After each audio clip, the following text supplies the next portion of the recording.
Bom dia, meus queridos, minhas queridas. Jesus está vivo. O túmulo de Jesus está vazio, mas o meu coração está cheio de Jesus. Jesus não está mais lá, mas está aqui.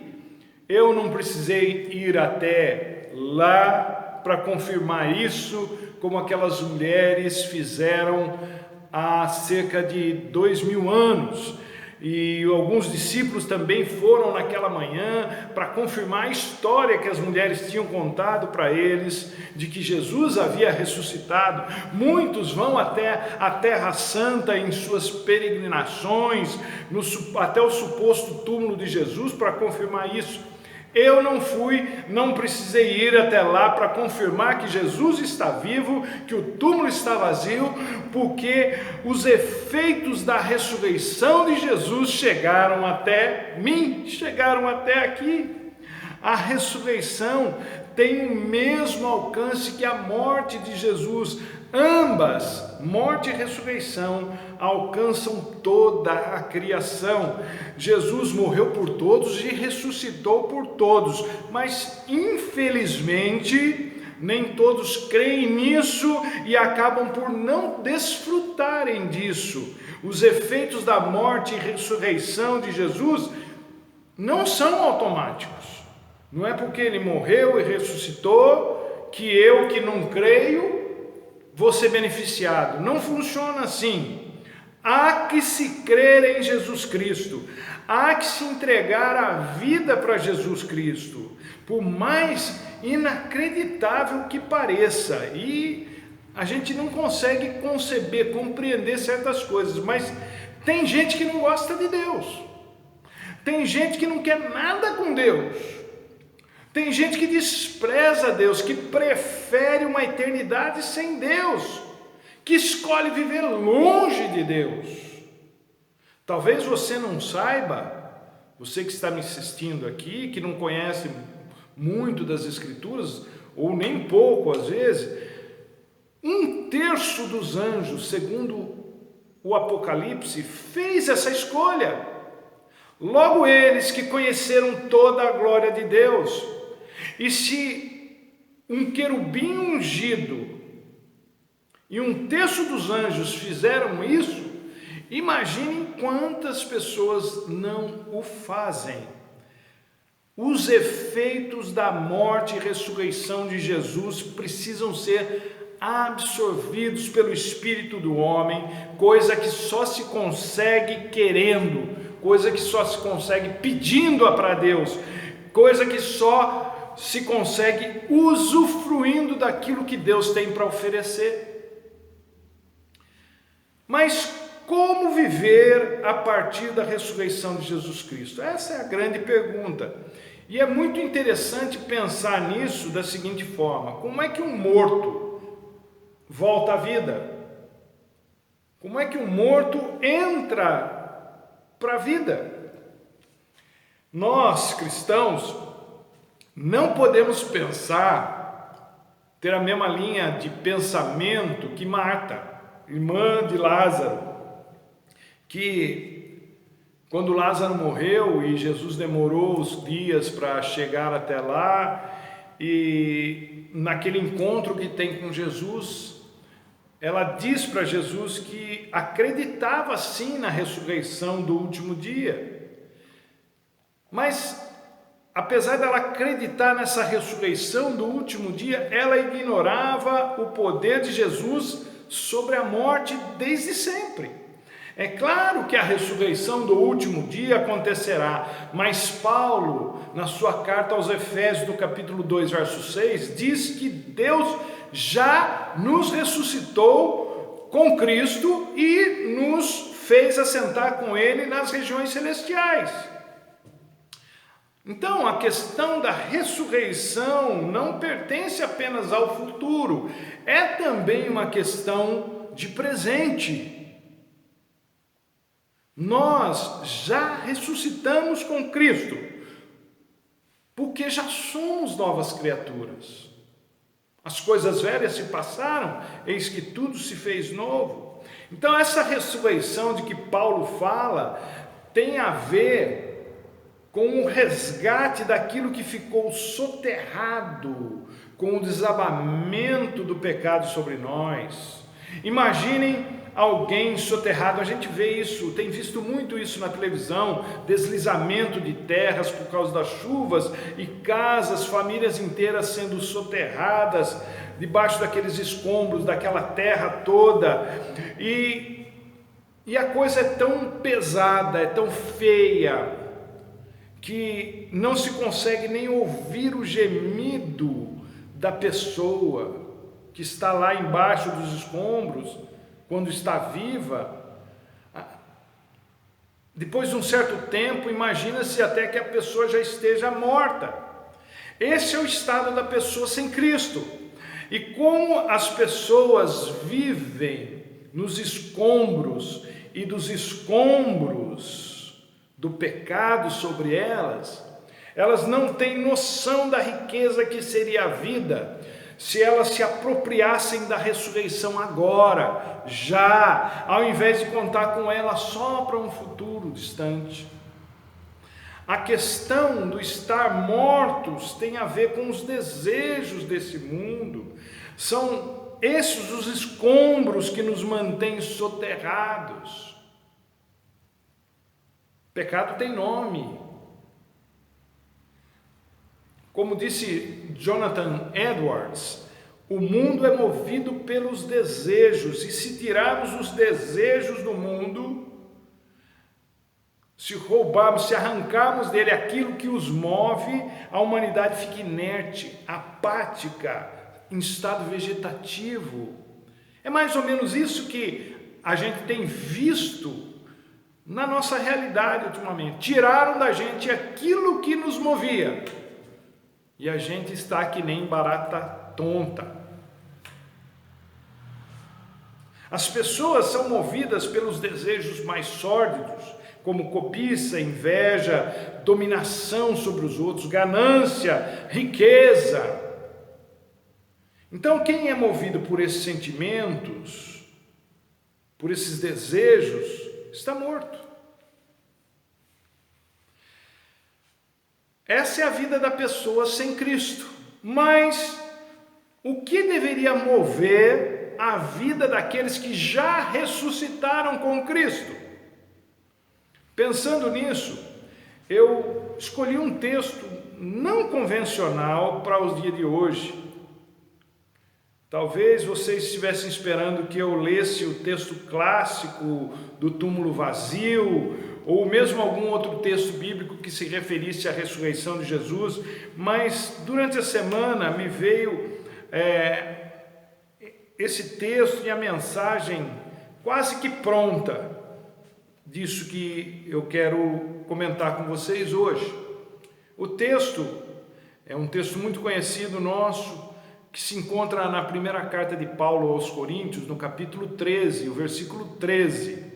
É aquele capítulo que fala sobre o amor, mas ele termina assim o capítulo. Assim permanecem três coisas: a fé, a esperança e o amor, sendo que o maior deles delas é o amor. Então, vamos orar antes de eu continuar essa meditação. Senhor nosso Deus e nosso Pai, muito obrigado, porque hoje, ó Deus, nós celebramos aquilo que nos proporcionou a vida eterna. Obrigado pelo Teu Filho Jesus, que deu a sua vida por nós, mas que também ressuscitou para que nós pudéssemos desfrutar daquilo que Ele desfruta hoje, ó Pai, da presença gloriosa do Senhor pela eternidade. Então nós te louvamos, te agradecemos em nome do nosso Senhor Jesus, aquele que nos salvou, nos resgatou, nos livrou da morte, do inferno, do pecado e nos trouxe vida eterna com o Senhor. Nós te louvamos em nome de Jesus. Amém. Então, gente, três coisas fundamentais para a vida de quem já ressuscitou com Cristo. Fé, esperança e amor. Para que essas coisas servem? Fé é uma coisa que eu já falei muito aqui com vocês sobre esse assunto, e é um assunto discutido o tempo todo nas comunidades cristãs. Na vida, a gente precisa de fé em Deus. Para quê? Para não enlouquecer, para continuar acreditando que Deus vai pôr um fim nos desmandos do mal. Jesus precisou de fé para ir para a cruz, fé em Deus, ele precisou confiar em Deus. A ressurreição de Jesus, além daquele aspecto cósmico, espiritual, que é fundamental naquilo que está contido nele, também nos leva a crer que mesmo no pior cenário possível, mesmo em meio à dor, mesmo em meio ao sofrimento, mesmo em meio à morte, às suas incertezas e angústias, é possível se reerguer, é possível superar o que nos foi tirado ou aquilo que nós perdemos. É possível voltar à vida. Gente, o mundo não vai acabar. O que algum dia vai acontecer, e eu não sei quando, ninguém sabe a não ser Deus, é que Deus vai transformar tudo em novos céus e nova terra. Mas é transformação e não destruição.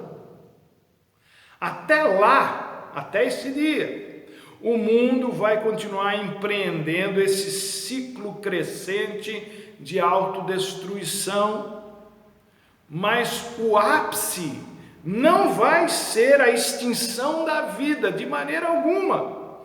O ápice vai ser a volta do nosso Senhor Jesus Cristo para estabelecer o seu reino de uma vez por todas, pondo assim ordem no caos. A ressurreição revela que a vida é maior do que a morte. Se por um lado a morte é o último inimigo a ser vencido, como diz Paulo na primeira carta aos Coríntios, no capítulo 15, verso 26, e também fica claro isso no Apocalipse 20, versículo 14, a vida não pode ser derrotada, a vida não pode ser destruída, a vida nunca vai acabar, porque a vida é o próprio Deus. Eu sou o caminho, a verdade e a vida, disse Jesus em 14,6, João 14,6. Deus é vida, Deus é maior do que a morte não pôde detê-lo na sepultura. Deus é maior do que o diabo, aquele que está em nós é maior do que aquele que está no mundo. Deus é maior do que o pecado, porque onde abundou o pecado, superabundou a graça de Deus. Não tem para ninguém. Jesus venceu a morte, porque isso quer dizer que a vida venceu a morte. É preciso de fé para crer nisso, gente. Mas não uma fé qualquer, não uma fé na fé, que é o pensamento positivo, não é uma fé nos outros, não é uma fé em si mesmo, é uma fé em Deus, uma fé que é dom de Deus. É disso que o apóstolo Paulo está falando aqui na primeira carta aos Coríntios, capítulo 13. Não é de uma fé qualquer, é da fé em Deus. Mas ele também fala de uma segunda característica que rege a vida de quem já ressuscitou com Cristo, que é a esperança. Na vida a gente precisa esperar em Deus para não desistir, para não entregar os pontos. Isso é diferente de esperar o socorro das pessoas, de esperar a boa vontade das pessoas, de se esperar que as circunstâncias mudem. Para ir para a cruz, Jesus precisou de esperança, ele esperou em Deus, e foi por isso que ele foi até o fim. Se ele estivesse esperando os seus discípulos, ele teria desistido. Ele esperou em Deus, e isso o levou a ir até o fim. Você está esperançoso? Você está esperançosa, meu querido, minha querida? Eu estou. Eu estou porque a minha esperança não repousa em pessoas, em homens, nem em coisas transitórias. Eu gosto muito de coisas, de objetos. Se eu dissesse que não, eu estaria mentindo. Mas daí a dizer que eu espero que aquilo seja a minha salvação, é um abismo muito grande.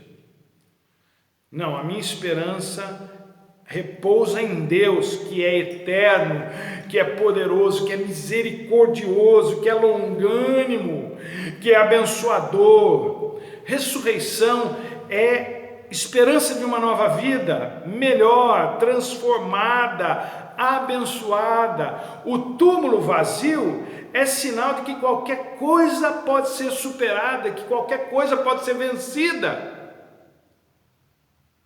Que maravilha isso! E o apóstolo Paulo cita uma terceira característica para quem já ressuscitou com Cristo: amor. Que não é uma coisa fácil da gente descrever,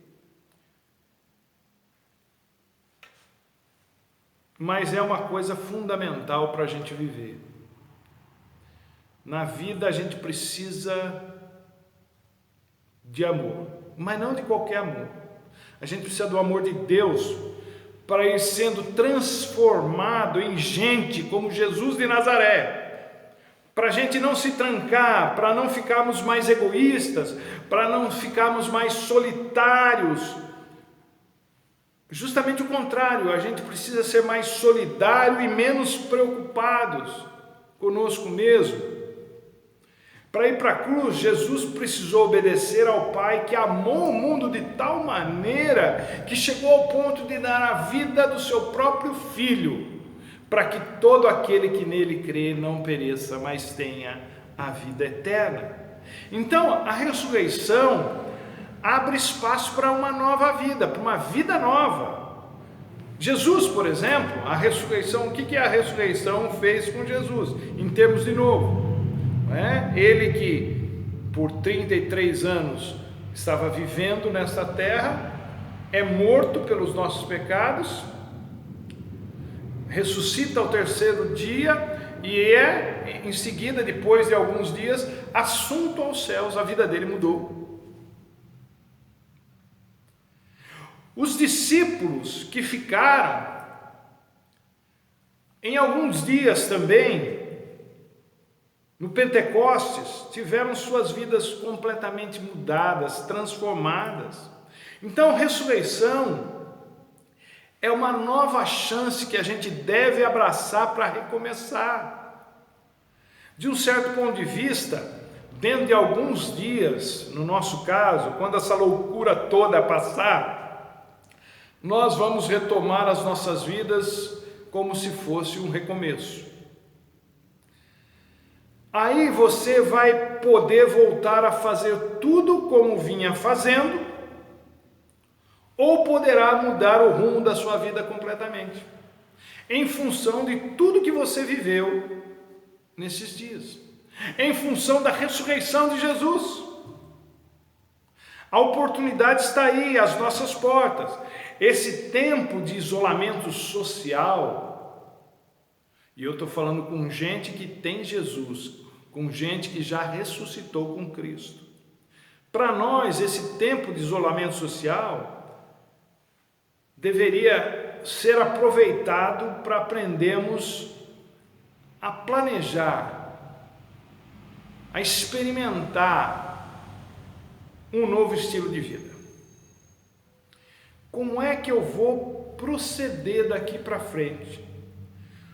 Com os mesmos critérios de vida que eu vinha vivendo até então?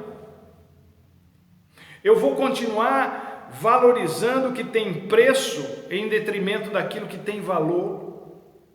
Por exemplo, o carro vai continuar sendo mais importante do que a vida? Porque tem gente que agride, que mata um semelhante por causa de um pedaço de lata amassado.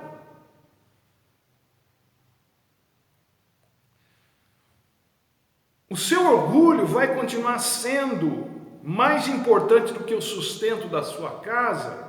Por que eu digo isso? Porque tem gente que não leva desaforo para casa e acaba não parando emprego algum. A vida vai recomeçar, mas é a oportunidade que a gente tem de fazer do jeito certo. Ressurreição é um recomeço, gente, mas não é um recomeço qualquer, de qualquer jeito, ou do jeito que era antes, não. Ressurreição é uma nova vida transformada, valores transformados, sentimentos transformados, desejos transformados, sonhos transformados, amores transformados, futuro transformado. Você está tendo tempo para rever a sua vida e entender que aquilo que você talvez valorizasse tanto não é tão necessário assim. Mas aquilo que você menosprezava, você acaba descobrindo que agora é fundamental. Vida eterna não é vida sem fim, gente. É a vida de Deus fluindo em nós. Para ser gente como Jesus de Nazaré, não é preciso de muita coisa, apenas de fé, esperança e amor que vem de Deus. Não é qualquer fé, não é qualquer esperança, não é qualquer tipo de amor, mas é a fé, a esperança e o amor que vem de Deus. Isso deve permanecer presente nas nossas vidas, enquanto nesta vida. Na outra, nós só vamos precisar de amor. Na outra vida, nós não vamos precisar de fé e nós não vamos precisar de esperança. Lá no além, a gente só vai precisar de amor. Mas aqui e agora, nós precisamos de fé. Fé para não enlouquecer. Nós precisamos de esperança para não desistir. E nós precisamos do amor de Deus para sermos a cada dia transformados e nos aproximarmos mais da pessoa que é, que foi e que sempre será Jesus de Nazaré. Deus te abençoe e até a próxima, se Deus quiser.